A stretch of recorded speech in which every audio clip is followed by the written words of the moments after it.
ఎవరైతే ఆల్రెడీ ఒక కంపెనీలో ఎల్1 లేకపోతే ఇనిషియల్ రౌండ్స్ కంప్లీట్ అయ్యి, ఇంటర్వ్యూస్ కంప్లీట్ అయ్యి, సెకండ్ రౌండ్స్ గురించి వెయిట్ చేస్తున్నారో కొన్ని మంత్స్‌గా లేకపోతే కొన్ని డేస్‌గా వాళ్ళైతే రెడీగా ఉండండి ఫ్రెండ్స్. ఎందుకంటే ఈ రోజు నేను ఒక 2 మంత్స్ బ్యాక్ ఇంటర్వ్యూ అటెండ్ అయ్యాను. కంపెనీ వాళ్ళు మళ్ళీ ఈ రోజు కాల్ చేసి సెకండ్ రౌండ్స్ అయితే షెడ్యూల్ చేద్దాం అని చెప్పి ఈ రోజైతే కాంటాక్ట్ అయ్యారు.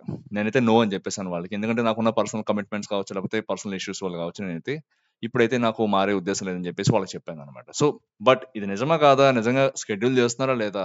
సంథింగ్ ఏమై ఉంటుంది రీజన్ చెప్పి నా నెట్‌వర్క్‌లో ఉన్న వాళ్ళని గాని, లేకపోతే నా ఫ్రెండ్స్ గాని, కొంతమంది ఎవరైతే ఈ విధంగా ఇంటర్వ్యూస్ అటెండ్ అయ్యి వెయిట్ చేస్తూ ఉన్నారో వాళ్ళనైతే నేను అడిగాను. సో, ఆల్మోస్ట్ వాళ్ళందరికీ కూడా లాస్ట్ 1 వీక్ నుంచి అయితే కాల్స్ వస్తున్నాయి వాళ్ళకి. సో, నెక్స్ట్ ఫర్దర్ రౌండ్స్‌కైతే కాల్స్ వస్తున్నాయన్నమాట వాళ్ళకి. సో, ఐ థింక్ మేబీ ఈ హైరింగ్ ఫ్రీజ్ అనేది ఏమైనా కొద్దిగా తగ్గిందనే నేను అనుకుంటున్నాను.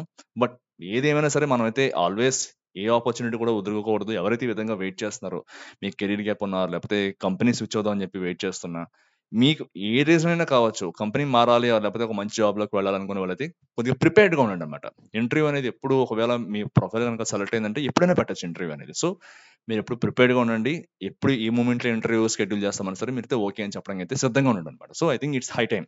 మేబీ హైరింగ్ అనేది మళ్ళీ స్టార్ట్ అవ్వచ్చు తొందరలోనే. లేకపోతే ఎక్కువ మందికైతే మళ్ళా కాల్స్ రావచ్చు. సో, ప్రతి ఆపర్చునిటీ అయితే యూజ్ చేసుకోండి. ఎవరైతే ఇలా వేరే కంపెనీకి స్విచ్ అవుదాం అనుకుంటున్నారు. సో, అయితే ఇదొక మంచి న్యూస్ అనే అనుకుంటున్నాను. సో, ఇది మీతో షేర్ చేసుకుందాం అని చెప్పి ఈ వీడియో అయితే చేయడం జరిగింది. సో, ప్రిపేర్డ్‌గా ఉండండి. నేర్చుకోండి. టెక్నికల్‌గా చాలా సౌండ్‌గా ఉండండి. ఎందుకంటే కంపెనీస్ అన్నీ కూడా చాలా చాలా బ్యాక్‌గ్రౌండ్ వెరిఫికేషన్ అంతా కూడా చాలా స్ట్రిక్ట్‌గా చేస్తున్నాయి. ఈ రోజు నాకు వాళ్ళు ఫోన్ చేసిన తర్వాత కూడా నేను అడిగింది అదనమాట రీజన్. ఎందువల్ల 2 మంత్స్ పట్టింది మీకు ఆల్‌మోస్ట్ మళ్ళా ఇలా తీసుకోవడానికంటే వాళ్ళు చెప్పిన రీజన్ అదనమాట. సో, మిమ్మల్ని మేము తీసుకుని తర్వాత బీజీవీ స్టార్ట్ చేసే కన్నా ఫస్ట్‌లోనే ఒక రౌండ్ అయిన తర్వాత మీ యొక్క టెక్నికల్ కేపబిలిటీస్ బట్టి మీరు వర్తా కాదా? లేకపోతే మీకున్న జెన్యూన్ ఎక్స్‌పీరియన్స్ అనే కాదా? అని చెప్పి చెక్ చేసుకోవడానికి అయితే లేకపోతే మాకున్న కంపెనీ పాలిసీస్ వల్లైతే మాకైతే కొంత వేరియస్ రీజన్స్ ఇవన్నీ కూడా మనం ఆల్రెడీ డిస్కస్ చేసాం కదా! సో, వేరియస్ రీజన్స్ అయితే ఉన్నాయి. మాకైతే ఇంత టైం పట్టింది. బట్ మేమైతే మళ్ళా ఫర్దర్‌గా షెడ్యూల్ చేద్దాం అనుకుంటున్నాం. మీకు ఓకేనంటే నేనైతే లేదు అని చెప్పేసాననమాట వాళ్ళకి. సో, ఇంకా చాలా మందికైతే ఇలా వచ్చాయి. కాల్స్ అయితే వచ్చాయి. సో, మీరందరూ కూడా రెడీగా ఉండండి. ఒకవేళ ఈ విధంగా మారదాము,